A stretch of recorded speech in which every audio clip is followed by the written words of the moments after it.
അപ്പോൾ നമ്മൾ renaissance period അഥവാ നവോത്ഥാന കാലഘട്ടത്തിലെ പ്രധാനപ്പെട്ട ശില്പികളും അവരുടെ ശില്പങ്ങളുമാണ് നമ്മൾ ഇന്ന് ഇവിടെ ഡിസ്കസ് ചെയ്യാൻ പോകുന്നത്.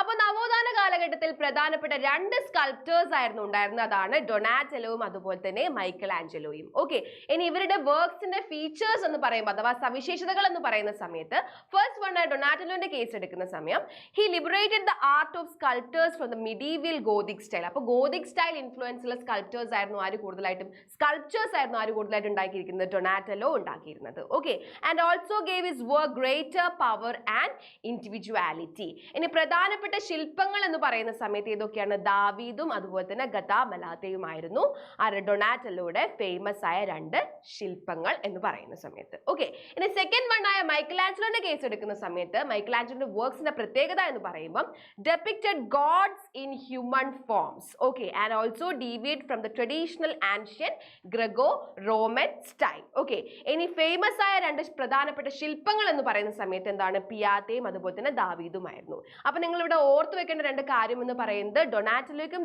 ദാവീദ് ഉണ്ട്, അതുപോലെ തന്നെ മൈക്കൽ ആഞ്ചലോയ്ക്കും ദാവീദ് ഉണ്ട്. ഇത് രണ്ടും നിങ്ങൾ കൺഫ്യൂസ്ഡ് ആയി പോകരുത്. ഓക്കെ, അപ്പം ഇതുപോലുള്ള വീഡിയോസ് കാണാൻ വേണ്ടിയിട്ട് നമ്മുടെ റേസിന്റെ യൂട്യൂബ് ചാനൽ നിങ്ങൾ തീർച്ചയായും ലൈക്ക് ചെയ്യുക, ഷെയർ ചെയ്യുക, സബ്സ്ക്രൈബ് ചെയ്യുക. See you in next video. Bye.